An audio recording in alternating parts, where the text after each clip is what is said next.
Hi guys. तो जब भी इंडिया में 5G आने की बात होती है तो आपने एक वर्ड जरूर सुना होगा कि 5G आने से पहले उसके स्पेक्ट्रम का होगा ऑक्शन।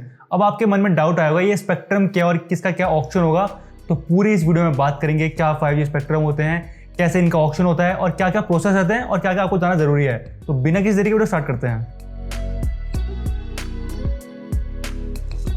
तो यहाँ पे 5G स्पेक्ट्रम ऑक्शन को समझने से पहले हम वर्ड समझते हैं स्पेक्ट्रम ऑक्शन होता क्या है। तो यहाँ पे ऑक्शन तो आपने वर्ड सुना ही होगा कि बोली लगती है, जैसे आईपीएल में प्लेयर्स की बोली लगती है, कोई एक बंदा होता है वो बोल लेता है ये प्लेयर मेरा होगा, वैसे ही ऑक्शन होते हैं। अब स्पेक्ट्रम यहाँ पे क्या होता है? स्पेक्ट्रम होता है एक बैंड, किसी भी चीज का बैंड होता है स्पेक्ट्रम बोलते हैं। तो यहाँ पे कैसी चीजें काम करती हैं, जो कोई भी किसी भी कंट्री की यूनियन गवर्नमेंट होती है ना, तो उस कंट्री के जो भी जियोग्राफिकल बाउंड्रीज के अंदर जो भी पब्लिक एसेट्स होते हैं वो होती है उस यूनियन गवर्नमेंट की। सो उसके अंदर इंक्लूड आपकी एयर वेव्स भी होती हैं। अब जो भी आपके मोबाइल डिवाइसेज हैं या कोई भी डिवाइसेज हैं जो वायरलेसली कम्युनिकेट करें आपस में, उन्हें आपस में कम्युनिकेट करने के लिए एक एयर वेव चाहिए। मतलब यहाँ पे उन्हें एक पाथ चाहिए जिसके थ्रू वो कम्युनिकेट कर पाए आपस में। तो उसी पाथ के लिए यहाँ पे होते हैं ऑक्शंस। सपोज आपके पास एक मोबाइल है, उसे किसी और मोबाइल के साथ कम्युनिकेट करना है, तो वो एयर के थ्रू सिग्नल भेजेगा।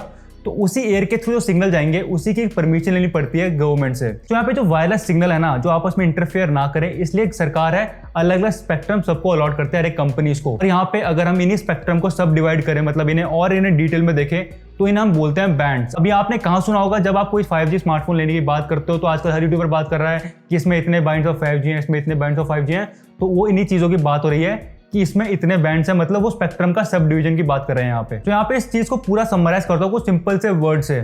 कंपनीज को चाहिए परमिशन अपना वायरलेसली सिग्नल ट्रांसफर करने के लिए हवा में, जो कि गवर्नमेंट में परमिशन प्रोवाइड करती है। तो यहाँ पे आप देख सकते हो गवर्नमेंट यहाँ पे कुछ नहीं बेच रही है ना कुछ कर रही है, बस वो लाइसेंस प्रोवाइड कर रही है सिग्नल को ट्रांसमिट करने का। सिग्नल यहाँ पे कंपनी प्रोड्यूस कर रही है और कंपनी के रिसीवर यहाँ पे रिसीव कर रहे हैं। मतलब एक मोबाइल प्रोड्यूस कर रहा है और एक दूसरा मोबाइल उसे रिसीव कर रहा है। यहाँ पे कोई भी गवर्नमेंट का काम नहीं है ना, देखा, बस यहाँ पे गवर्नमेंट एक परमिशन दे रही है कि ये जो अलॉटेड स्पेक्ट्रम है इसमें आप काम कर सकते हो, मतलब अपनी फ्रीक्वेंसी को जनरेट कर सकते हो। तो यहाँ इस चीज का ऑप्शन होते हैं। अब यहाँ पे जो ऑप्शन है टाइम टू टाइम होते रहते हैं। अब यहाँ पे ऐसा पहली बार नहीं है कि 5G के लिए ऑप्शन हो रहे हैं। यहाँ पे जब 4G आया तभी भी ऑप्शन हुए थे, जब 3G आया तभी भी ऑप्शन हुए हैं, और ऐसे टाइम टू टाइम ऑप्शन चलते रहते हैं ताकि कंपनी जो है अपने स्पेक्ट्रम को रिन्यू कर सके।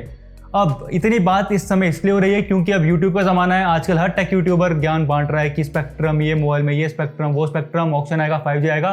तो इसलिए आजकल ज्यादा लोग अवेयर हो चुके हैं, इसलिए लोगों को पता है कि अब 5G का ऑप्शन यहाँ पे होगा। तो यहाँ पे एग्जाम्पल क्या समझते हैं कि कैसे कैसे ऑप्शन होते हैं, कैसे इनका रेट डिसाइड होता है, कितना कंपनी लेती है, कौन कौन सी कंपनी इसमें पार्टिसिपेट करती है। तो एग्जाम्पल के लिए मैं लूंगा 2016 का एग्जाम्पल। तो उस ऑप्शन में जो गवर्नमेंट ने स्पेक्ट्रम अलॉट किए थे वो थे 2354.55 मेगाहर्ट्ज। अब जो मेगाहर्ट्ज है फ्रीक्वेंसी की यूनिट, तो मतलब ये कितनी फ्रीक्वेंसीज को इन्होंने अलॉट करना था ये था। और जो रिजर्व प्राइस था वो था 5.60 लाख करोड़। तो आप देख सकते हो ये बहुत ज़्यादा रेवेन्यू जनरेट करती है इस ऑप्शन से गवर्नमेंट। तो यहाँ पे इतने का इनका रिजर्व प्राइस था। रिजर्व प्राइस वो होता है जो ऑप्शन में स्टार्टिंग में प्राइस होता है ना, उसे बोलते हैं रिजर्व प्राइस। अब मान लो कंपनी एक दूसरे बिड कर रही है, अच्छा इन्हें फ्रीक्वेंसी चाहिए, तो वो प्राइस बढ़ भी सकता है यहाँ पे। तो वहाँ से गवर्नमेंट का थोड़ा रेवेन्यू एक्स्ट्रा जनरेट हो जाता है। तो यहाँ पे जो गवर्नमेंट ने सेल पे लगाए थे उससे जस्ट 40% यहाँ पे बिके। 965 मेगाहर्ट्ज स्पेक्ट्रम यहाँ पे बिके। तो यहाँ पे देख सकते हो क्योंकि इतने महंगे कॉस्ट है यहाँ पे और जो कंपनीज है वो भी कम होती जा रही है इंडिया में, तो यहाँ पे काफी इनका जो स्पेक्ट्रम थे वो बच गए, मतलब एकदम वैकेंट रह गए। और यहाँ पे जो टोटल रेवेन्यू जनरेट हुआ 65,000 करोड़ के आसपास यहाँ पे गवर्नमेंट का रेवेन्यू जनरेट हुआ। यहाँ पे देख सकते हो लॉस हुआ गवर्नमेंट की तरफ से 5 लाख का तो यहाँ पे स्पेक्ट्रम थे और जो बिके वो 65,000 करोड़ ही बिके बस। तो यहाँ से ऐसे आपके जैसे 5G आएगा तो इसी सेम वे से ऑप्शन आएंगे। जो कंपनीज को जो प्रॉफिटेबल बैंड लेंगे, जो भी प्रॉफिटेबल स्पेक्ट्रम लेंगे, वो उसको बाय करेंगी और अपने 5G उसके थ्रू रन करेंगे यहाँ पे। तो दोस्तों होपफुली आपको पूरा समझ में आ गया होगा क्या होते हैं स्पेक्ट्रम ऑप्शन, क्या होते हैं, कैसे कैसे होते हैं और कैसे इनकी जो प्राइजेस होते हैं डिसाइड करती है गवर्नमेंट। अब हम बात करेंगे कुछ क्वेश्चन आंसर की, ताकि आपका जो डाउट है वो और भी क्लियर हो जाए। तो सबसे मेन डाउट जो लोगों का रहेगा वो ये है कि कब तक इंडिया में 5G ऑप्शन होंगे, कब तक हमें इंडिया में 5G देखने को मिलेगा।